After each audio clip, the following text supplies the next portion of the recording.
오늘 좀 어려울 텐데. 예, 지난 시간에 자연이라는 책 말씀드렸는데, 그러니까 크리스찬들이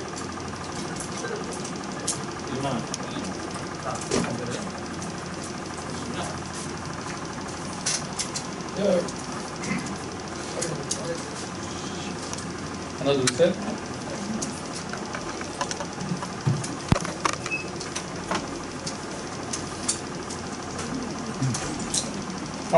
예, 조금.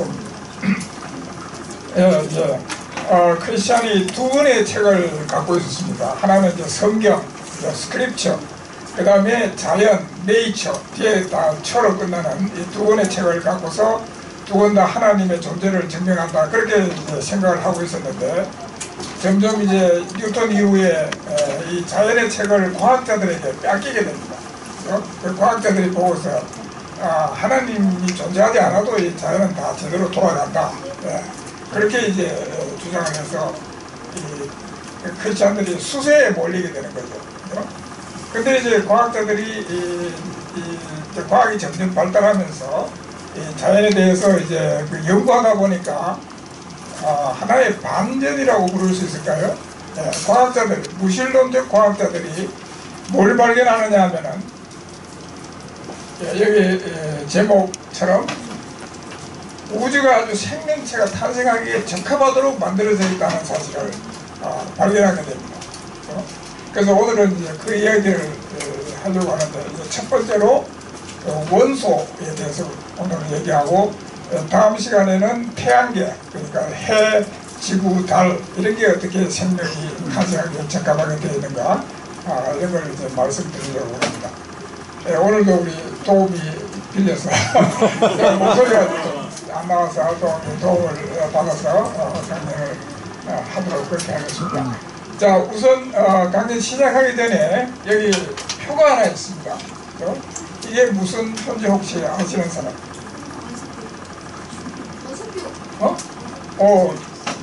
어디 이름 다른 이름이 붙어 있는데 원소표. 원소 기호표. 예, 누가 말씀하셨는데 주기율표라고 부르거든요. 누가 말씀하신 분은 고등학교 때 화학을 열심히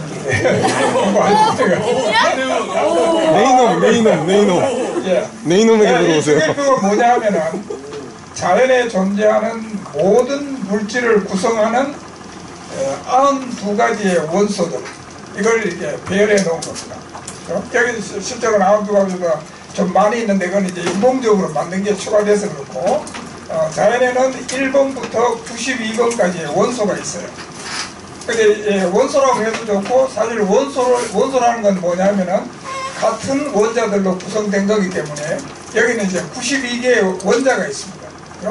그리고 92종의 원자로 우리가 아는 모든 물질을 다 만들 수 있다는 거죠. 만들어졌다는 거죠. 만들 수 있다고 보다가. 그러니까 우리 인체도 다 사실은 92종 중에서 한 30가지 정도로 다 만들어져 있어요. 그러니까 모든 우리가 아는 모든 우주의 모든 물질이 이 원소들로 이루어져 있습니다. 그러니까 어떻게 생각하면은 조물주가 하나님이 이 원소들을 가지고 모든 물질을 구성한 겁니다. 그래서 제가 이걸 레고하고 비교해 봤습니다. 레고 이 조각들, 여기 보면 이제 레고는 어떻게 되어 있냐면, 여기 볼로 간 게 하나 있고, 여기는 이제 쏙 들어간 게 있죠. 그리고 여기 끼울 수 있잖아요. 그리고 이제 그런 게 1개, 2개, 3개, 4개 뭐 이렇게 있고, 이것도 1개, 2개, 3개 이렇게 있죠. 이것들을 아이들이 이제 다 조합해가지고 뭐 여러 가지 뭐 자동차도 만들고, 자동차 만들면 물론 바퀴가 있어야 되겠지만은 집도 만들고 뭐 이렇게 하잖아요. 그와 꼭 마찬가지로 92종의 원자들을 조합해가지고 우주의 모든 물질이 다 만들어졌다는 거죠. 그러니까 어떻게 생각하면 아까 보여드린 원소의 주기율표는 하나님의 장난감 같은 거라고 그렇게 표현해도 좋은지 모르겠습니다만 그런 겁니다. 과학자들이 그 원소가, 이 우주의 모든 물질을 구성하는 원소가 어떻게 생겨났는가, 이런 걸 이제 연구하는데 그 이제 과정을 보겠습니다. 좀 이제 한번 읽어주시죠. 현대 물리학과 우주과학은 우주의 역사를 재구성하면서 우주가 생명체가 탄생하기에 적합하게 만들어져 있는 것을 알게 되었다. 무신론적인 과학자들도 우주가 생명체의 탄생에 적합함을 인정하지만 그렇게 된 것은 일련의 우연한 사건들 때문이라고 생각한다. 예, 과학자들은 다, 무신론적 과학자들은 다 우연히 생겼다. 예. 지난번에 잠깐 얘기했습니다만은 이 생물체 진화론에서는 우연하고 자연선택 두 가지입니다. 근데 이 우주에서는 자연선택이라는 게 있을 수 없거든요. 예, 자연선택은 뭐냐면은 이제 이렇게 생물이 생겨나다 보면은 이제 목이 긴 거는 이제 나무까지 풀을 잘 뜯어 먹으니까 그런 게 자연선택돼 가지고 자손을 많이 퍼뜨리고 이렇게 되는 건데, 우주에서는 그게 없단 말이죠. 무생물에서는. 그러니까 우연 하나, 키워드가 하나입니다. 딱. 그죠? 우연히 생겼다. 그거밖에 없는 거죠.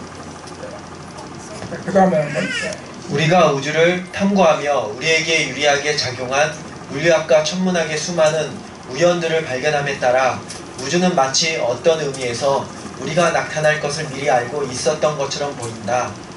생명체가 탄생하기 전에 우주에는 생명체에게 필요한 모든 원소들이 미리 만들어져 있었다. 자연의 모든 물질은 92종의 원소들로 구성되어 있으며 이들 중 약 30종은 생명체에 필요한 요소들이다.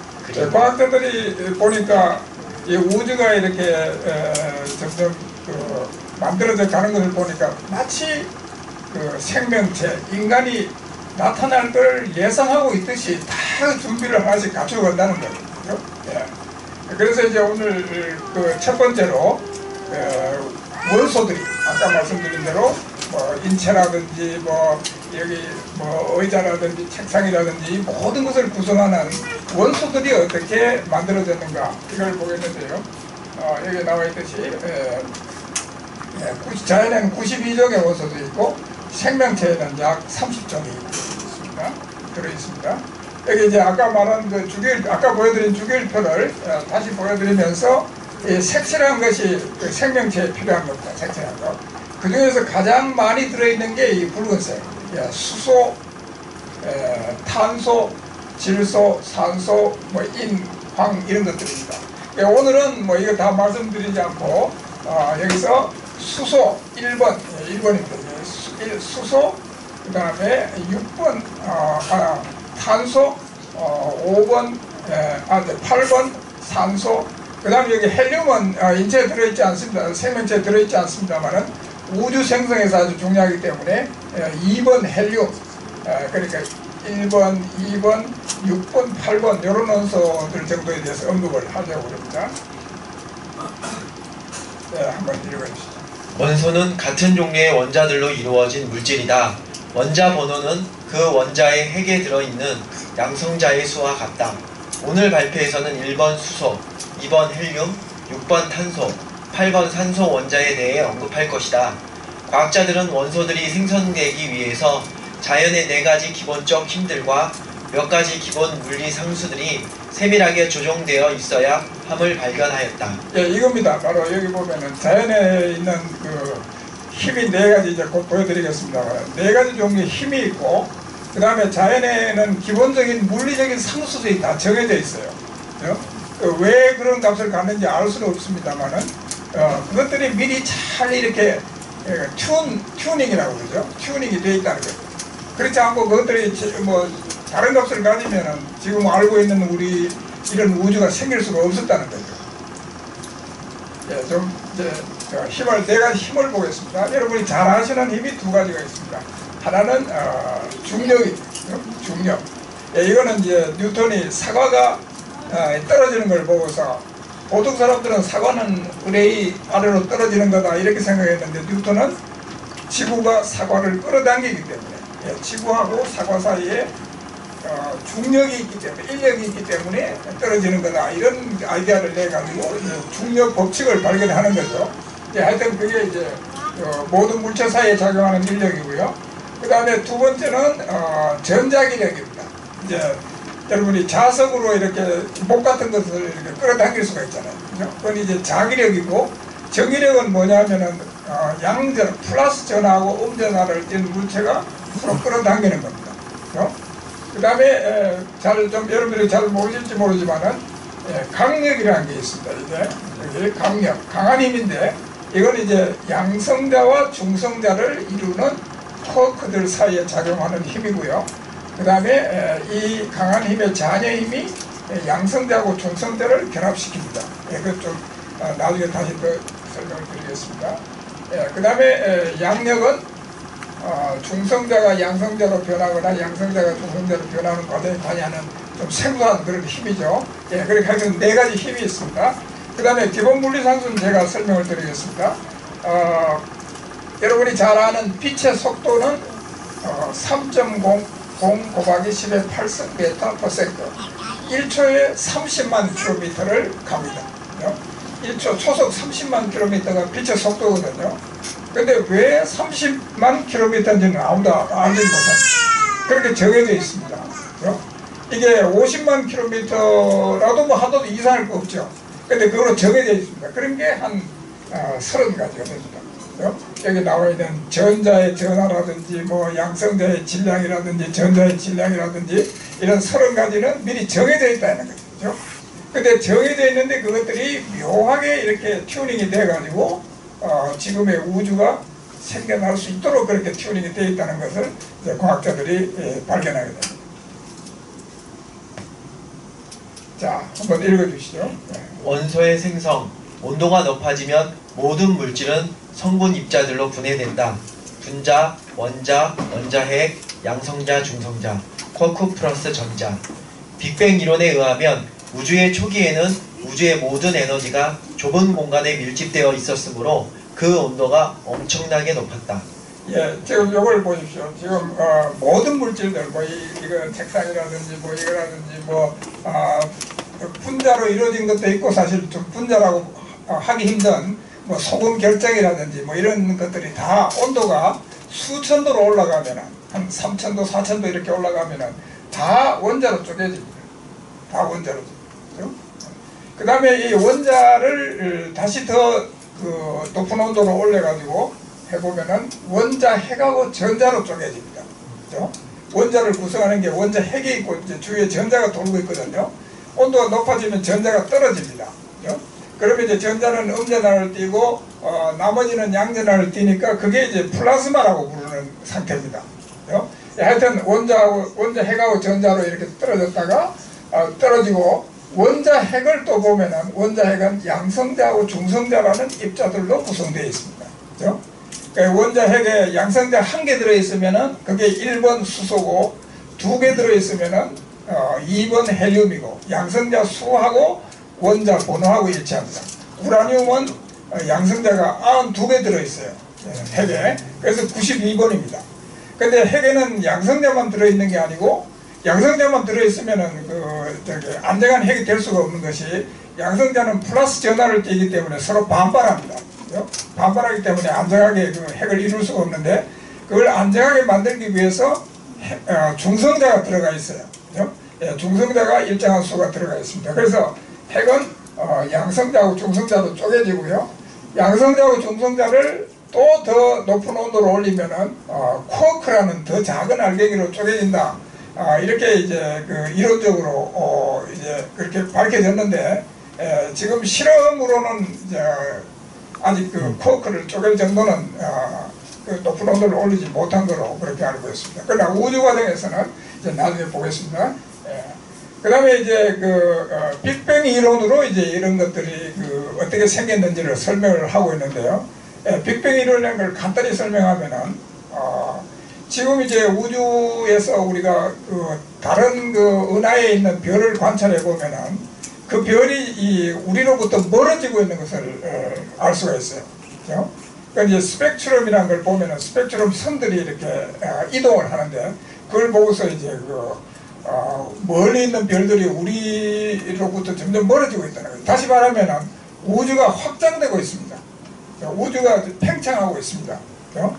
그래서 이 팽창하는 것을 거꾸로 돌리면 우리가 영화 필름을 거꾸로 돌리듯이 팽창한 거를 돌려보면은 이것도 우주가 점점 이렇게 축소돼 가지고 나중에는 한 점까지 수렴되지 않겠느냐, 한 점에 모이지 않겠느냐, 그렇게 이제 생각하고 이 빅뱅 이론은 그 점으로부터 이것이 폭발적으로 팽창하기 시작해가지고 지금의 우주가 됐다는 그런 이론입니다.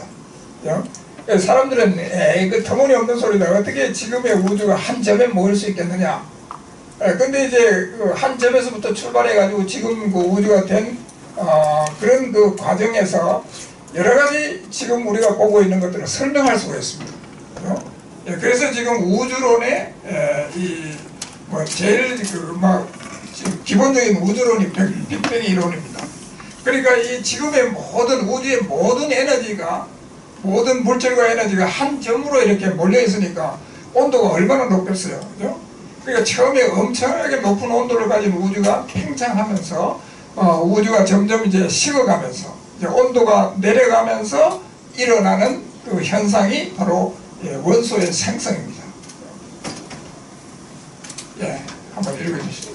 우주가 팽창하면서 우주의 온도는 계속 내려갔으며 입자들 사이에 힘이 작용하여 물질 분해의 반대 과정이 일어났다. 쿼크, 양성자, 중성자, 원자핵 플러스 전자, 원자, 분자. 먼저 세 개의 쿼크들이 강력에 의해 양성자와 중성자로 이루었다. 그러니까 아까 그 분해하고 꼭 반대죠. 반대. 아까 여기서부터 이렇게 갔었는데, 우주에서는 이제 우주 팽창하면서 온도가 내려가니까 쿼크들이 이걸 이루고 이것들이 원자핵을 이루고 전자하고 결합해가지고 원자가 되고 분자가 되고. 그래서 제일 먼저 이제 쿼크를 양성자와 중성자로 만드는 힘이 스트롱 포스, 강한 힘입니다. 강력이라고 그러는데 이렇게 세 개씩 쿼크 세 개가 여기는 이제 UUD 이렇게 만나면은 양성자가 되고 UDD가 되면은 중성자가 됩니다. 요건 이제 플러스 전하를 띄고 있고 요건 전하가 없습니다. 그 다음에 이제 요거 사이에 요거하고 요거하고도 인력이 작용할 수 있지 않겠어요? 요거뿐만 아니라 그래서 요거하고 요거 사이에 강한 힘에 남아있는 힘, 잔여력이 작용해서 그냥 보통은 그냥 양성자하고 중성자 사이에도 강력이 작용한다고 그럽니다. 작용해가지고 양성자하고 중성자가 합쳐가지고 이제 원자 핵이 되는 겁니다. 그렇죠? 높은 온도에서 양성자와 중성자는 양력에 의해 상호 변환한다. 또 중성자는 스스로 붕괴하여 양성자로 변한다. 만약 중성자의 질량이 0.09%만 작았다면 중성자의 붕괴는 일어날 수 없고 오히려 양성자가 전자와 결합하여 중성자로 변했을 것이다. 양성자가 모두 중성자로 변해버린 우주에서는 원소도, 별도, 행성도, 생명체도 생겨나지 못했을 것이다. 이게 첫 번째 이제 아까 우연이라고 그럴까요? 그런 겁니다.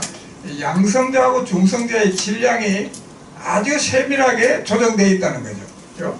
만약에 중성자의 질량이 조금만 0.09% 아주 작은 양이잖아요. 그만큼만 커도 양성자가 생길 수가 없어가지고 양성자가 다 중성자로 변하기 때문에 이 양성자가 그러니까 원소를 이루는 아주 중요한 입자인데 양성자가 없으니까 원소도 못 생기고 원소가 없으면 뭐 별도 행성도 다 생길 수가 없는 거죠. 생명체는 말할 것도 없겠습니다. 다음으로 강력의 잔여힘에 의해 양성자 2개와 중성자 2개가 차례로 결합하여 헬륨핵이 되었다. 만약 강력이 현재 값보다 31%만 작았어도 양성자와 중성자가 결합하지 못해 수소 외에 다른 원소가 생겨나지 못했을 것이다. 거기까지만.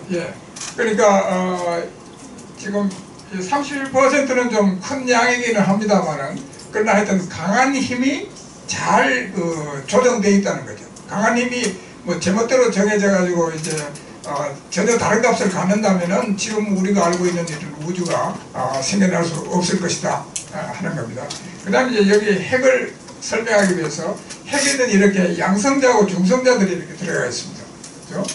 그런 이런 양성자하고 중성자를 핵자라고 부르는데 이런 입자들 사이에는 이제 아까 말한 강력, 스트롱 뉴클리어 포스라고 했습니다. 강력이 인력으로 작용하고요. 그 다음에 양성자는 플러스 전하를 띠고 있기 때문에 이들 사이에는 반발력이 작용하고 있습니다. 그래서 여기서는 인력하고 반발력이 둘 다 거기 지금 작용하고 있기 때문에 인력하고 반발력을 아주 세밀하게 그거를 이제 조절해 가지고 안정한 핵을 지금 만들어 둔 겁니다.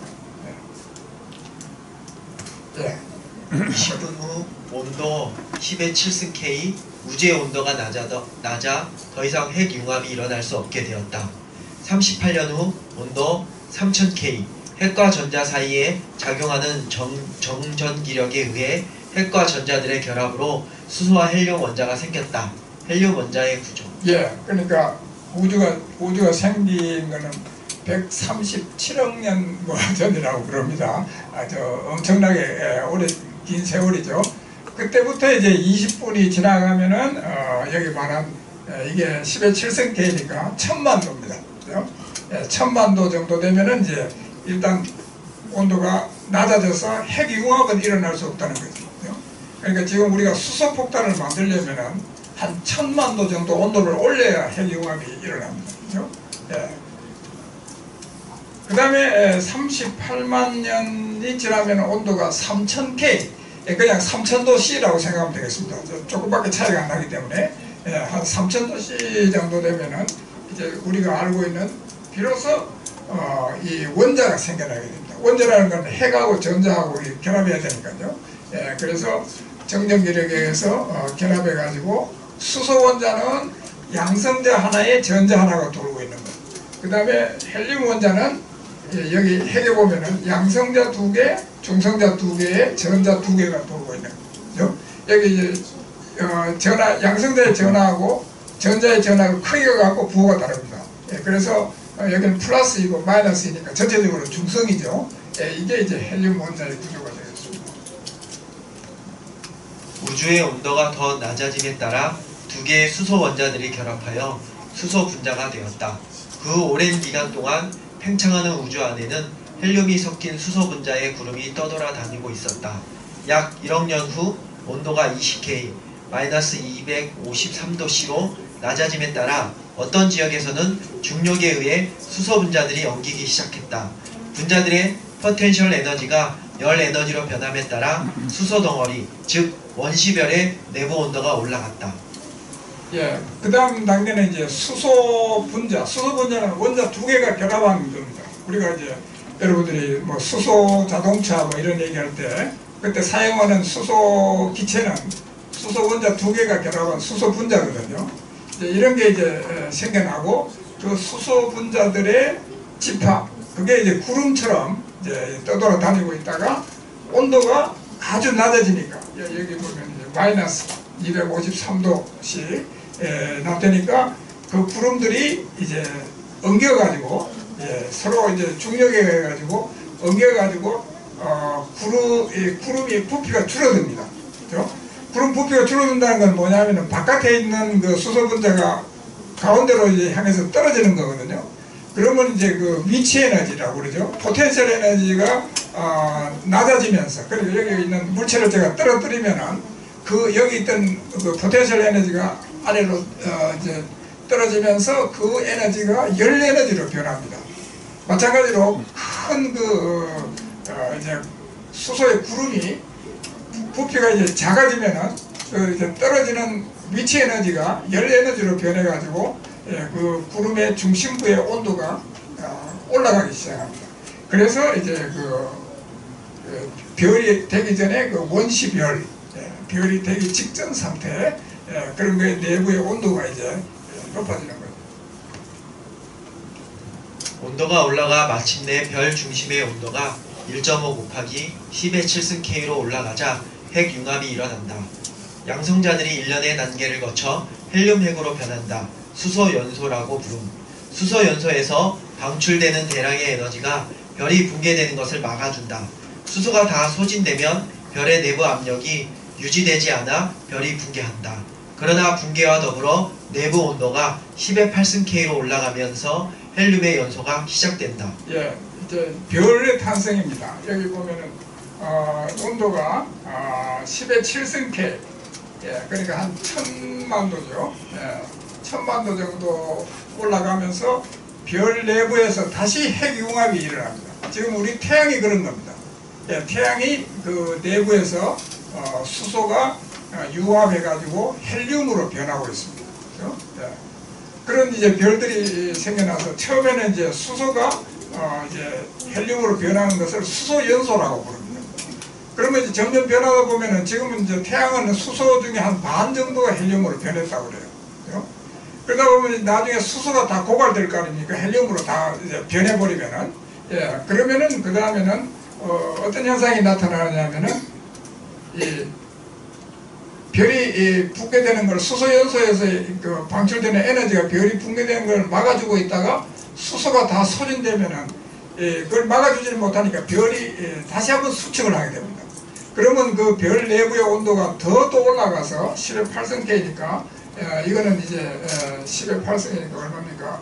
10의 100만, 1000만, 1억 도입니다. 그죠? 1억 도로 올라가면 이제 헬륨이 또 타기 시작합니다. 헬륨이 이제 융합하기 시작합니다. 자, 이건 제가 설명을 드리겠습니다. 태양계에 존재하는 모든 원소들의 양을 여기 표시한 겁니다.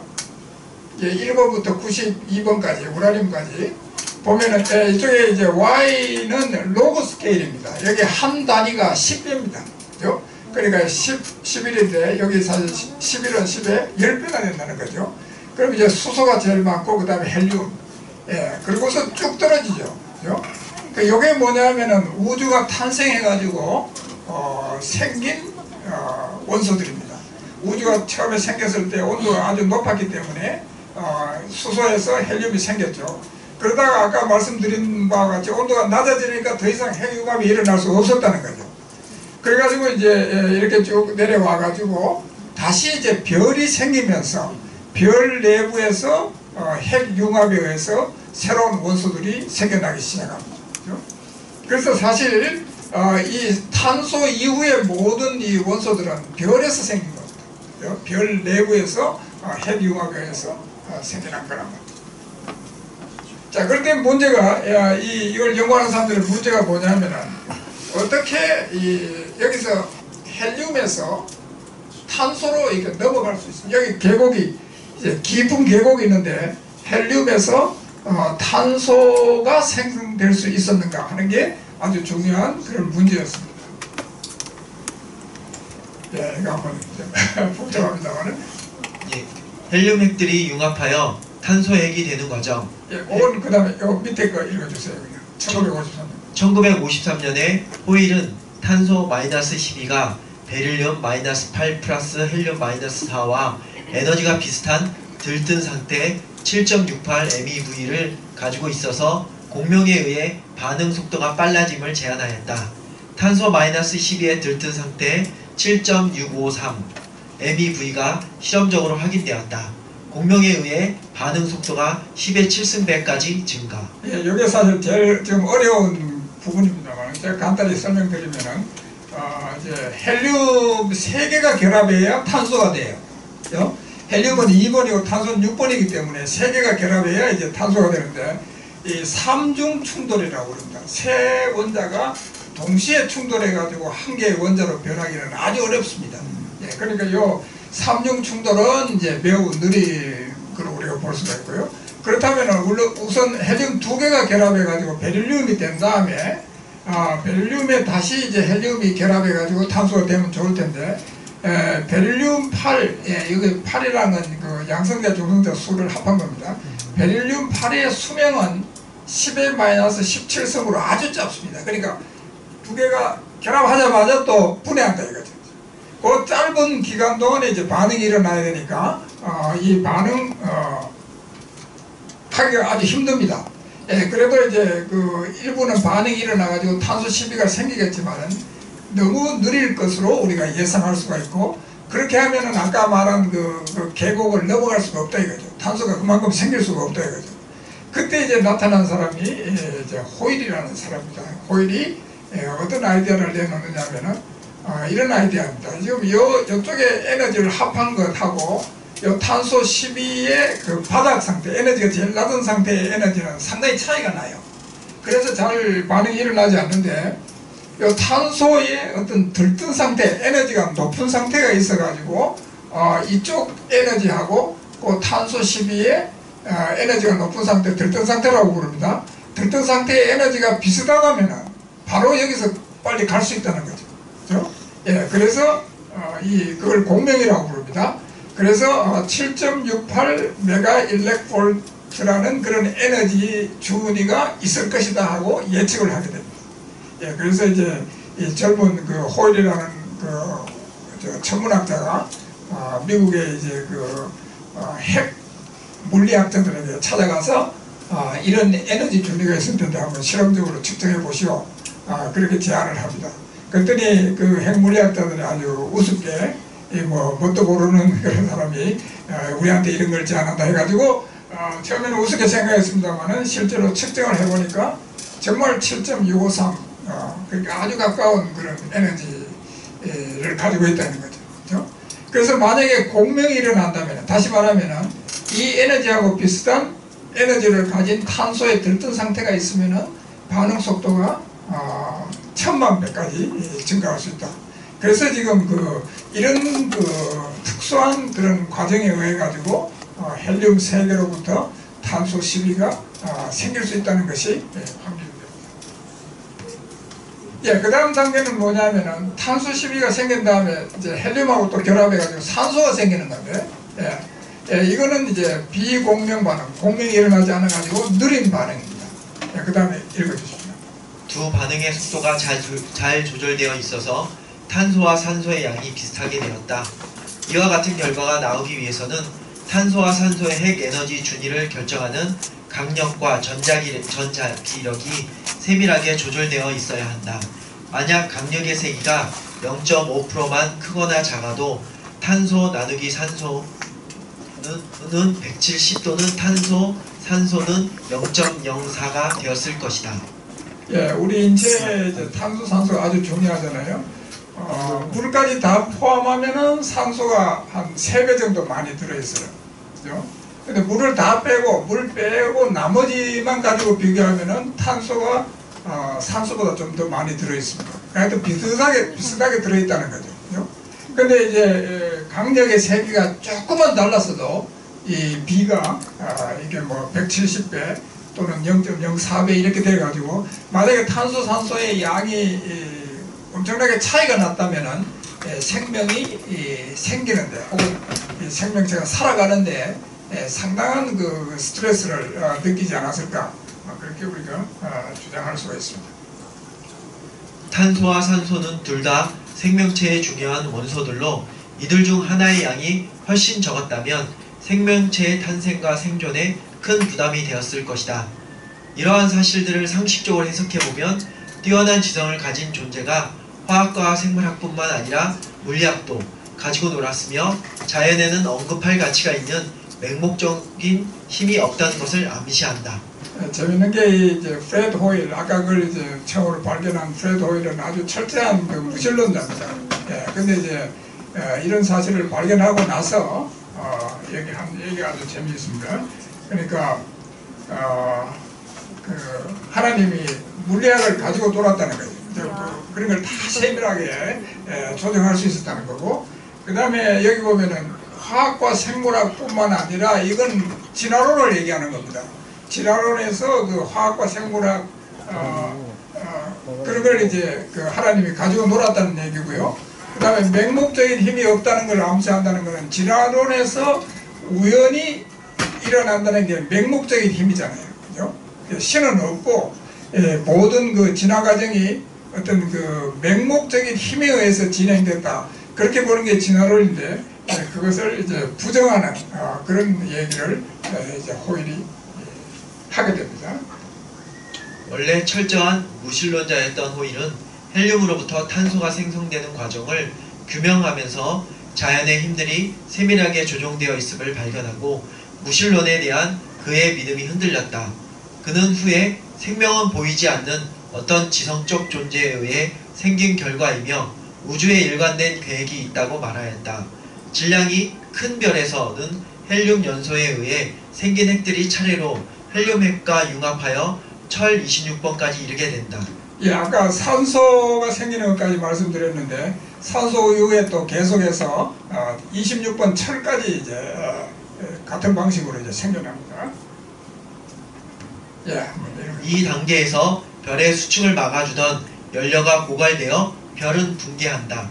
이때 별의 바깥층은 큰 폭발과 함께 사방으로 흩어지는데 이것을 초신성이라고 한다.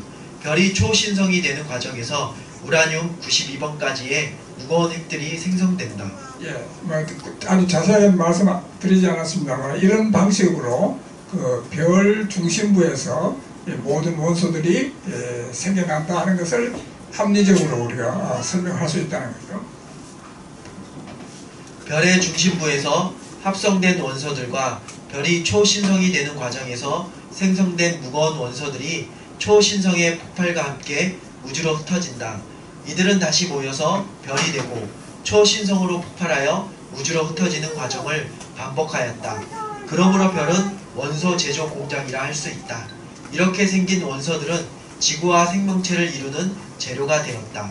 네, 계속해서 이제 우연인가 설계인가를 한번 물어보겠습니다. 한번 읽어보시죠.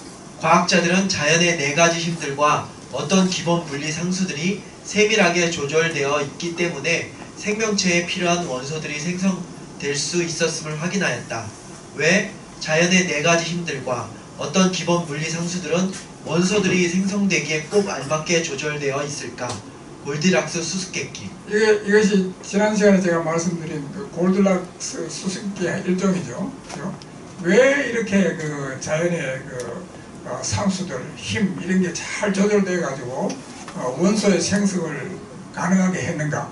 그게 조금만 제대로 조절 안 되어 있지 않아도 뭐 수소밖에 생길 수가 없다든지 혹은 수소하고 헬륨밖에 생길 수 없다든지 전혀 또 생길 수 없다든지 이런 우주가 탄생할 수 있었을 텐데 그렇지 않고 지금 우리가 알고 있는 92종의 원소를 가진 생명체에 꼭 필요한 원소를 미리 갖춘 그런 우주가 생겼는가? 예. 그게 이제 왜 이게 골디락스 수수께끼가 되겠습니다. 예, 그래. 우주가 우연히 생겼다고 믿는 자연주의자들이 내놓은 설명은 우리의 우주는 무수히 많은 우주들 중에서 우연히 생명체에 필요한 모든 것을 갖춘 로또에 당첨된 우주라는 것이다. 우리는 다른 우주의 유무를 확인할 수 없기 때문에 이런 설명은 설득력이 부족하다. 원소들이 우연히 생성된 것이 아니라면 하나님의 설계를 따라 만들어졌을 것이다. 과학자들이 지금 내놓는 제일 그 좋은 설명이 우리 그 우주가 우연히 생겼어야 될 텐데 우리 우주 하나만 놓고 이런 우연들이 계속해서 일어났다고 설명이 곤란하잖아요. 그러니까 우리 우주 말고도 무한히 많은 또 우주가 있다는 거죠. 어떤 우주에서는 수소밖에 생길 수가 없고 어떤 우주에서는 이게 조절이 잘못돼 가지고 헬륨까지 생기고 그만이고, 그죠? 어떤 우주에서는 뭐 이렇고 저렇고 그 상수들 이런 게 제멋대로 돼 가지고 우리와 같은 그런 우주가 생길 수가 없는데 우리 우주는 로또에 당첨된 우주라는 거죠. 모든 게 그 우연히 잘 돼 가지고 이렇게 생명체가 탄생할 수 있는 그런 우주가 생겼다. 그건 좀 설득력이 좀 부족하고 그렇지만 하여튼 그 과학자들은 뭐 이거밖에 지금 무신론적인 설명으로는 이것밖에 현재로서는 더 좋은 설명이 없는 것 같습니다. 자, 우리 크리스찬들은 이제 하나님의 창조를 믿으니까 하나님이 미리 설계를 해가지고 그렇게 모든 그 상수들이라든지 힘이라든지 이런 거를 다 미리 준비하셨을 게 아닌가 뭐 이런 생각을 하게 되고요.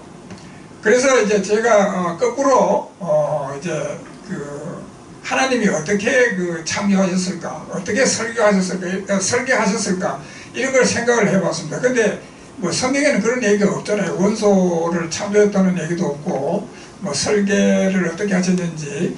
그러니까 이제 하나님이라는 그 이름을 쓰기가 좀 조심스러워서 그렇게 쓰지 않고 물리학에 통달한 지적 설계자 이렇게 부르겠습니다. 예, 지적 설계라는 그런 그 운동이 있거든요. 그 진화가 아니라 지적 설계자가 설계를 했다 하는 걸 이제 연구하는 그런 단체인데, 그래서 이런 지적 설계자가 원소들의 원자를 설계하는 과정을 한번 제가 추측해 봤습니다. 한번 읽어주시죠. 아이들의 장난감인 레고에서는 요철을 이용하여 조각들을 결합시켜 다양한 모양을 만든다. 요거 또는 요거 또는 요거의 수를 따라 레고 조각들을 배열해보면 원소의 주기율표와 비슷해진다. 아까 이 보여드린 거죠. 예, 이것들을 이제 여기 요철을 이용해 가지고 이제 만드는 거죠. 예, 그다음에 원자들을 결합시키기에 필요한 요철은 핵 주위에 전자들을 배열시켜 만든다. 예, 지금 우리가 원자 구조를 보면 아주 놀라운 거는 그 원자 주위에 그 핵 주위에 전자 한 개, 두 개 이런 걸 배열시켜 가지고 그 레고 아까 그 레고 조각에 요철 같은 것을 만들 수가 있습니다. 그죠? 그래서 여기 보면은 이제 결과적으로 H는 여기 구멍이 하나 있는 F하고 이런 결합을 하고요. 플로린이라고 그러거든요. 산소는 구멍이 두 개 있어가지고 H를 이렇게 두 개 붙일 수가 있고, 질소는 세 개를 붙이고, 탄소는 H를 네 개를 이렇게 붙일 수가 있어요. 이런 방식으로 해가지고 다양한 그런 분자들을 만들어 나갈 수가 있습니다. 그 다음 단계로 운전하를 띤 전자들을 핵 주위에 안정하게 배열하기 위해서 같은 수의 양성자를 핵에 배치한다. 양전하 때문에 양성자들은 서로 반발하므로 핵을 안정하게 유지하기 위해 핵에 중성자를 더해주고 핵자들 사이의 인력, 강력과 양성자들 사이의 반발력, 전자기력의 세기를 세밀하게 조절해준다. 중성자의 질량을 양성자의 질량보다 약간 크게 만들어 중성자가 스스로 붕괴하여 양성자로 변할 수 있게 한다. 그러면 우주의 초기에 양성자가 중성자보다 더 많이 생겨 헬륨이 생긴 후에도 수소 원자가 충분히 남아있게 된다. 이런 방식으로 마스터 플랜을 만들고 거기에 따라 원소들을 창조했다고 가정하면 골디락스 수수께끼에 대한 답이 나온다. 다음번에는 생명체가 탄생하기에 적합한 태양계에 대해서 말씀드리겠습니다. 뭐 이것으로 얘기가 되는데 좀 어려웠을지 모르겠습니다만 하여튼 그 원소들이 저절로 그렇게 된 게 아니고 우리가 보기에는 하나님께서 그 우주의 법칙을 물리 법칙을 먼저 만드신 것 같아요. 그죠?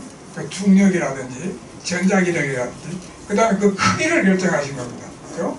중력도 지금이 예를 들어서 지금값의 2배가 된다면은 전혀 상황이 달라지겠죠. 그죠? 사람 몸무게도 지금 2배가 될 거고 하여튼 그런 걸 다 이제 결정해 놓았기 때문에 지금의 우리가 보는 이런 그 우주, 그런 세상, 그런 물질 이런 게 이제 탄생한 겁니다.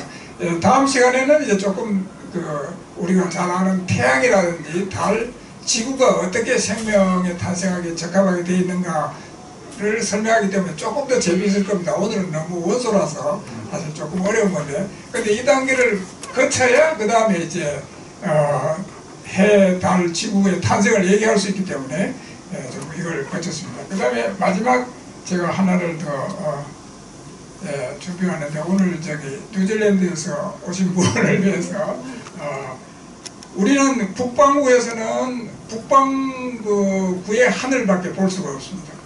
그죠? 우리가 하늘을 쳐다볼 때 어릴 때는 그 북두칠성 많이 보고, 그 다음에 북두칠성에서 이렇게 보면 북극성이 보이잖아요. 그죠? 북극성은 이 우리 지구의 북극 축에 있습니다. 그래서 이제 그 어부들이 뱃사공들이 이제 바다에서 북쪽을 찾을 때 늘 그 북극성만 보면 그쪽이 북쪽이죠. 북극 축 위에 있으니까. 남반구에 내려가면은 남반구에서는 북극성을 볼 수가 없습니다. 이 남쪽만 볼 수 있으니까. 남반구에서 그 남극 축 위에 가까이 산 가까이 있는 것이 바로 이 유명한 남십자성입니다. 여기 별 4개가 보이죠? 여기 이으면은 이제 십자가가 됩니다. 그리고 이게 하도 그 유명해서 남반구에 있는 각 나라의 이 국기에 들어가 있습니다. 뉴질랜드에도 지금 뉴질랜드 국기에 보면 이렇게 들어가 있고, 호주도 그렇고, 여러 나라에 지금 국기에 들어가 있는 아주 그 유명한 별입니다. 혹시 보셨어요? 별은 많이 봤어요. 별은 봤는데 이 별을 보셨어요? 이게 제일 유명한 별인데. 제일 밝은 거. 남십자성. 그래서 아까 제가 별은 원소의 제조 공장이라고 말씀드렸는데, 그 기능뿐만 있는 게 아니라 하나님이 아마도 이 지구의 그 북극 축 그 다음에 남북 축에 하나씩 이제 만들어 놓으셔가지고 그 옛날에 그 배사공들이 북쪽을 찾는데 혹은 남반부에서는 남쪽을 찾는데 이용한 거 아닌가. 다른 기능도 많이 있을 거라고 생각이 됩니다. 예, 감사합니다. 지금 이제 시간이 한 5분 남았으니까 혹시 질문 있으면 질문을 받도록 하겠습니다.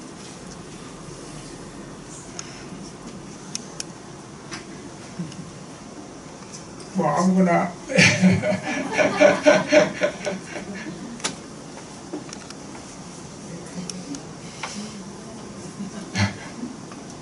예, 질문이 없으면 그럼 감사합니다.